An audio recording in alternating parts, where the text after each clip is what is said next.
Tapi kalau udah punya keluarga Mbak Jum kan berarti yang tergantung sama dia lebih banyak. Itu buat aku sih 12 bulan lah baru bisa aman. Proteksi kesehatan, karena biaya kesehatan tuh kan pasti terus ikutan naik dengan inflasi. Itu naiknya jauh banget. Ujung-ujungnya apa Mbak Jum? Kalau gitu kan kita suka jatuh ke apa? Utang.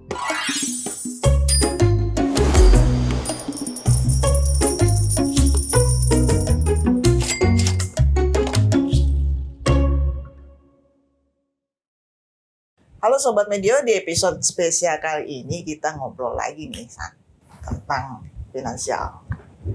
Saya Jumyati dari Kontan. Dan saya Jus dari Harian Kompas. Sekarang hari ini kita ngobrol apa Mbak Jum ya? Seputar ekonomi dunia lagi Mbak Jum. Ya. Kita siap-siap nih. Siap-siap menghadapi. Udah sedikit lagi kan ya teman-teman, ini udah menjelang akhir tahun.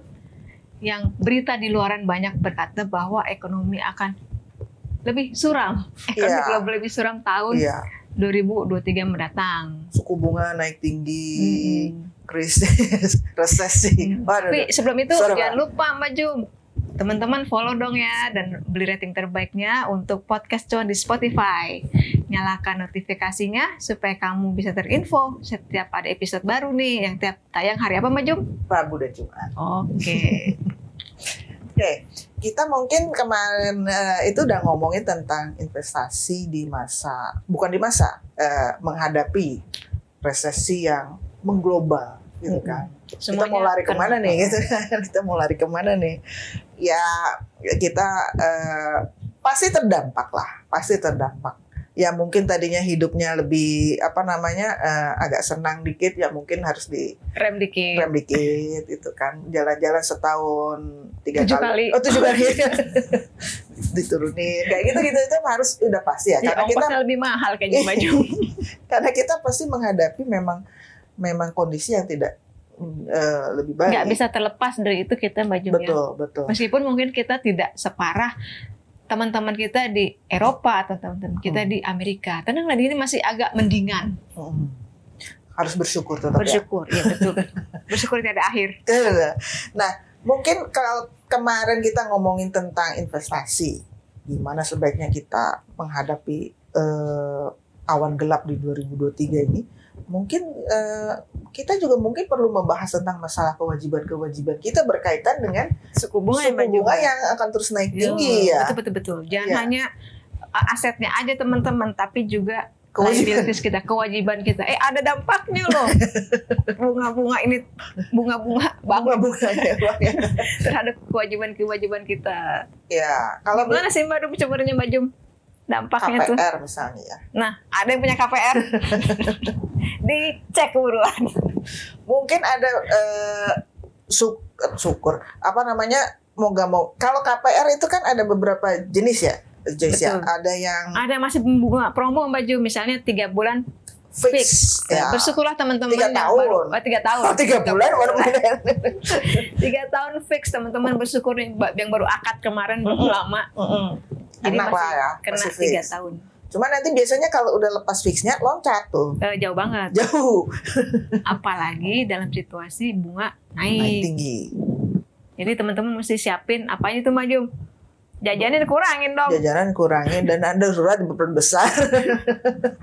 Buat bayar cicilan KPR. Teman-teman mesti harus cek ya Mbak Jum ya. Ya. Apalagi yang udah di ujung-ujung misalnya fixnya itu sudah berakhir di tahun 2022. Berarti tahun 2023 teman-teman akan mental itu mengalami kenaikan tingkat suku bunga. Ya. Gitu. Sebenarnya pas lagi balik lagi nih kita ngomongin pas lagi Christmas 98 itu, waduh udah pada pingsan semua lihat angsuran cicilan KPR itu luar biasa. Tapi sebenarnya mungkin bank-bank juga akan memberikan bukan keringanan ya, tapi kayak semacam mungkin kita bisa minta ya, mengajukan juga ya kalau kayak gitu ya. Kalau terlalu berat ya. Terlalu berat bisa mengajukan. Kayak kemarin waktu kita COVID, pandemi kan ada juga keringanan Mbak. Iya. Nah kalau misalnya dia naikin terlalu tinggi juga sebenarnya kita kalau mau mengajukan keberatan atau misalnya minta untuk diapain lah ini karena kita nggak sanggup gitu kan, itu sih bisa pasti terbuka. Iya, bank pasti terbuka karena bank juga tidak mau itu kita tidak bisa membayar dan itu macet. Iya. Karena biaya dia buat dia lebih mahal lagi. Jadi NPL di bank itu repot lah buat bank. Jadi bank tuh maunya ya udah sama-sama bayar, kita sama-sama enak nih. Ya. Bagi bank maupun bagi kita yang mempunyai cicilan KPR.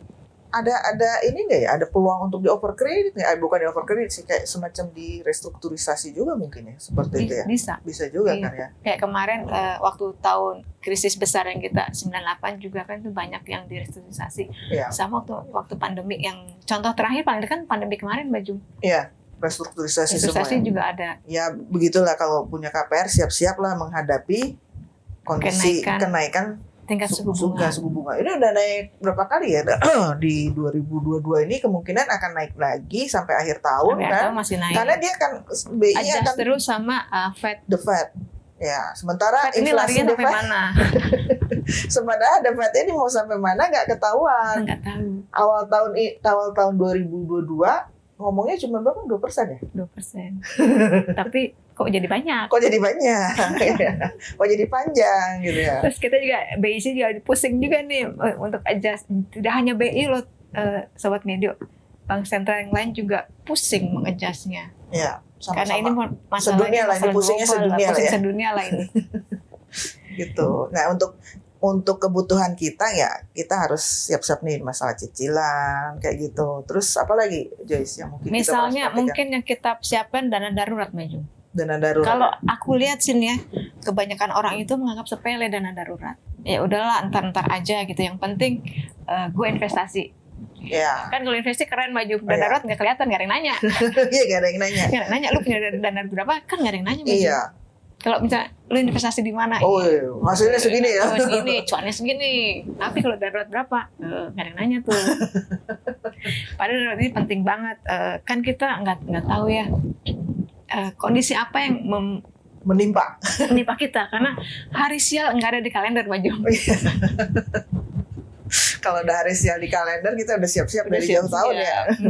Makanya ini kita tetap teman-teman persiapan benar-benar namanya dana darurat. Jangan sampai bolong ya Baju. Rule-nya gimana? Berapa bulan yang harus disiapkan? Tergantung, misalnya teman-teman masih single, nggak ada tanggungan 3 bulan lah. 3 bulan dari pengeluaran, misalnya pengeluaran 1 bulan 5 juta nih. Kalau yang masih single, nggak ada tanggungan, bisa 3 kali aja. 5 juta. Tapi kalau udah punya keluarga Mbak Jum kan berarti yang tergantung sama dia lebih banyak. Itu buat aku sih 12 bulan lah baru bisa aman. 12 bulan ya? 12 bulan Mbak Jum. Kayak kemarin tiba-tiba anak Joyce jatuh ya? Iya, anakku jatuh aja tagihannya di-push. Jatuh naik sepeda doang gitu ya? Jatuh naik sepeda. Kenapa jadi mahal begini jadi gitu? Mahal banget. Jadi nah, mungkin juga itu juga Mbak Jum, proteksi kesehatan. Iya, betul. Proteksi kesehatan. Karena biaya kesehatan tuh kan pasti terus ikutan naik dengan inflasi. Itu naiknya jauh banget dari inflasi Mbak Jum, kesehatan. BPJS udah ngalamin Mbak Jum kemarin. BPJS nggak cukup ya? BPJS cukup ya? BPJS itu sebenarnya coverage-nya bagus. Tapi cuma kan yang dikorbankan apa? Kenyamanan. Iya. Kalau kita harus punya asuransi, harus ke vaskes pertama, nanti kita dapat rujukan ke vaskes yang lebih tinggi lagi. Kalau mau operasi kita mesti nunggu. Gitulah pengorbanan harus kita bayarkan buat BPJS. Kalau kita punya asuransi swasta kan udah tinggal nunjukin kartu. Sekarang langsung masuk. Ada e-card sekarang Baju. Nggak usah kartu fisik. Ada kartu yang elektronik gitu langsung. Kayak e-card sekarang ya. Kan kita suka lupa Baju. Iya. Kita tahu kan hari yang ada di kalender. Mana kita tahu kalau kita nyiapin kartu asuransi. Jadi nggak usah bawa duit ya? Nggak usah bawa duit. Beberapa asuransi. Cuma pakai kartu gitu aja langsung. Handphone, tunjukin handphone. Itu udah bisa masuk. Enak tuh, mau rumah sakit kelas berapa aja. Tergantung bayarnya sih. Tergantung plan asuransinya. Tapi it's a must have item. Kalau misalnya teman-teman belum bisa punya asuransi swasta, BPJS itu udah harus wajib ya. Wajib lah. Jangan lupa bayarnya. Kalau enggak nggak bisa diklaim. Makanya jangan lupa bayar. Cuman Joyce, kalau kita ngomongin sedikit nih asuransi ya, banyak orang yang melihatnya gini. Ini kalau bayar asuransi kan, kalau masuk ke asuransi kan selalu dikasih 2 pilihan nih, ya kan? Asuransi murni sama asuransi yang ada investasinya. Nah kalau orang itu kan kalau beli asuransi nggak mau rugi ya, nggak mau rugi kan? Kalau udah bayar Iya. dia pengen Dapatnya apa? kalau Jangan udah sampai bayar obatnya terus hilang. nggak sempat ngeklaim kan rugi ya, apa pura-pura ke rumah sakit atau gimana ya. Nah mungkin sahabat Medio harus diingat bahwa mungkin kayak kita bayar satpam kali ya. Betul. Jadi kalau rumah kita nggak kemalingan, Aman, ya bersyukur. bersyukurlah. Emang kita bisa narik lagi di Pak Satpam, rumah saya aman sih tadi, honornya mana? Iya kayak gitu kan, bener ya? Iya. Tapi kalau ada maling ada yang jagain. Ada yang jagain. Gitu mungkin ya mikirnya. Ya masalahnya kan kita nggak tahu baju malingnya datangnya kapan. Betul. Tapi kita harus tetap sedia payung sebelum hujan, Iya, gitu kan? iya. Soalnya banyaknya nanti jatuhnya ke investasi sebagian, apalagi nanti ditawarin investasinya menarik, Mm-mm. asuransinya sedikit, Asuransi sedikit, asuransi gede. investasinya gede, sama aja, Mm-mm. nggak ke cover juga, gitu kan. Masih nombok Masih lagi. nombok Dan lagi. ujung-ujungnya apa Majum? Kalau gitu kan kita suka jatuh ke apa? Utang. Iya. Dan utang apa yang paling gampang? Kartu kredit. Pinjol. Kalau lebih cilaka lagi. Nah, gampang tapi lebih cilaka. Gitu kan? Iya, iya, Jangan iya. sampai ada teman-teman salah prediksi, salah salah ngeluarin duit dan Oh. salah utang. Pokoknya nih, dalam kondisi suku bunga tinggi jangan pernah berpikir untuk minjem banyak-banyak lah ya. Betul. Kalau Dan- nggak kepepet-pepet banget, Gantinya udah juga jangan. banyak juga. Iya, soalnya nanti bayarnya kita balikin mahal. Mahal Kalau bisa masukin deposit di bank, bukan minjem Betul. duit di bank atau Betul. minjem duit di pinjol. Kita Iya, manfaatkan di situasi Kita bunga manfaatkan tinggi. situasi, bukannya malah dimanfaatkan situasi. Aduh, Nah, gimana? tapi kita kalau ini kan situasi global ya Mbak Jum ya. Mm-mm. Terus kalau kita nih sebagai orang Indonesia, Mm-mm. dulu zaman krisis tuh ada namanya cinta rupiah. Oke. Terus kita mau Nggak boleh nggak boleh banyak-banyak nggak boleh belanja belanja. dolar. Nggak boleh kebanyakan beli barang impor juga. Waktu itu Impor sempat. juga. Iya. Sekarang perlu nggak sih kayak gitu Mbak Jum?